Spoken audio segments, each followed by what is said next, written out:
लोकसभा में क्या हो सकता है सुपौल लोकसभा क्षेत्रों से। जेडीयू के दिलेश्वर कामत जो हैं, दो रंजीत रंजन जो कि पप्पू यादव की पत्नी है। 2024 को इतिहास में भी याद रखा जाएगा क्योंकि 2024 में जेडीयू आरजेडी कांग्रेस अलग चुनाव लड़ी थी।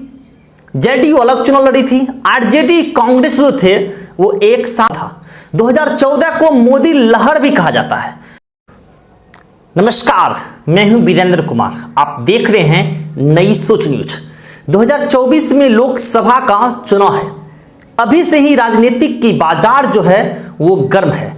लगातार एक दूसरे पर आरोप और प्रति आरोप की सिलसिला चल रहा है। नई सोच न्यूज की भी कोशिश है कि बिहार की प्रत्येक लोकसभा क्षेत्रों का हालचाल बताएं कि किस लोकसभा क्षेत्र से कौन सी पार्टी का उम्मीदवार जीत सकते हैं।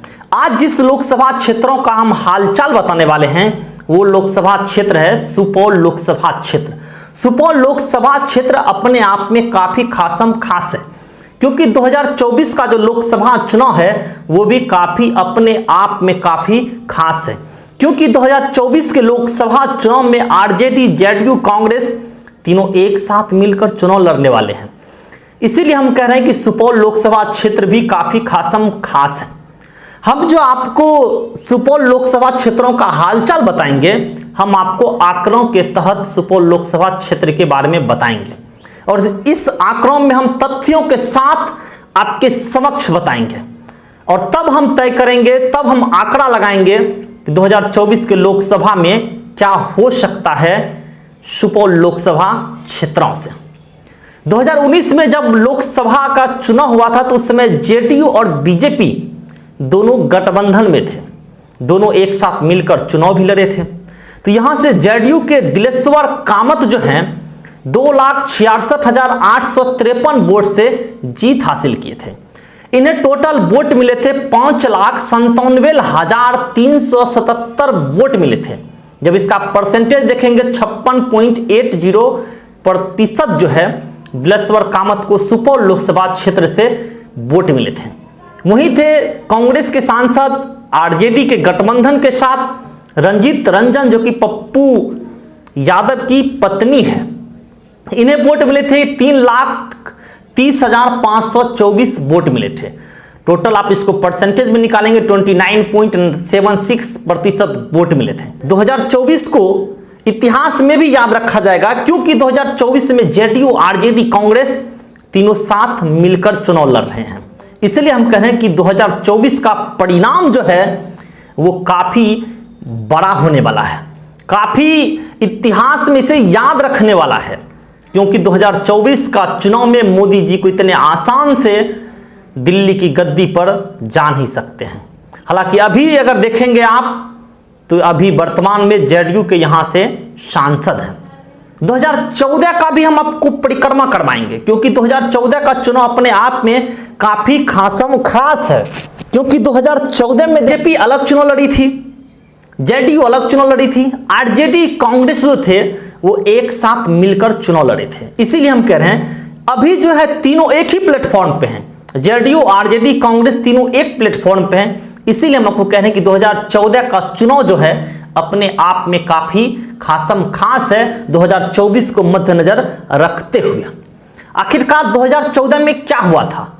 2014 को मोदी लहर भी कहा जाता है क्योंकि 2014 में मोदी लहर में बिहार में सबसे ज्यादा अगर किन्हीं का सांसद यहां से जीत हासिल किए थे तो वो बीजेपी के किए थे।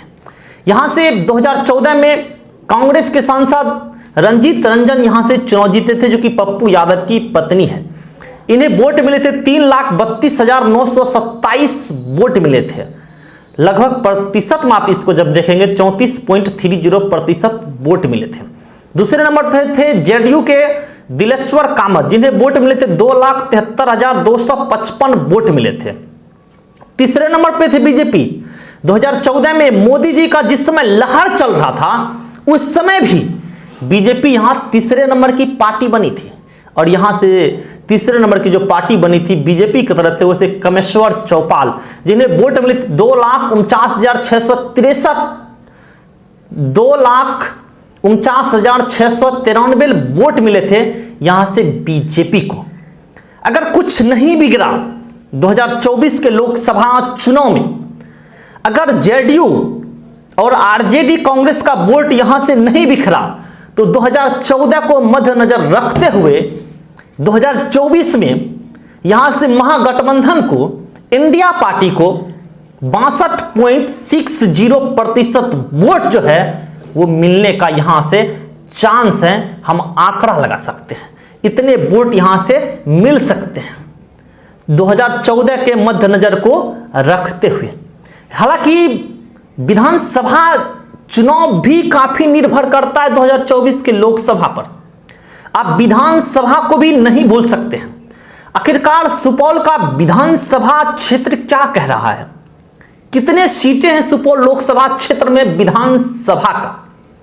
अगर देखें तो आप टोटल यहां से 5 जो है विधानसभा क्षेत्र हैं सुपौल जिला में, यानी कि सुपौल लोकसभा में। निर्मली से हैं अनिरुद्ध प्रसाद जो कि जेडीयू के विधायक हैं, पिपरा से हैं रामविलास कामत जो कि जेडीयू के विधायक हैं, सुपौल से है विजेंद्र प्रसाद यादव जो कि जेडीयू के विधायक हैं, त्रिवेणीगंज से बीना भारती जो कि जेडीयू के विधायक हैं, सिंहेश्वर से है चंद्रहास चौपाल, छातापुर से है नीरज कुमार सिंह जो कि बीजेपी के विधायक हैं। यहां तो सीधे सीधे इंडिया पार्टी को बढ़त मिलता हुआ दिखाई पड़ रहा है विधानसभा में। सिर्फ सुपौल लोकसभा क्षेत्र में सिर्फ एक ही सीटों पर बीजेपी का परचम है, बाकी सभी सीटों पर जो है वो महागठबंधन का परचम है।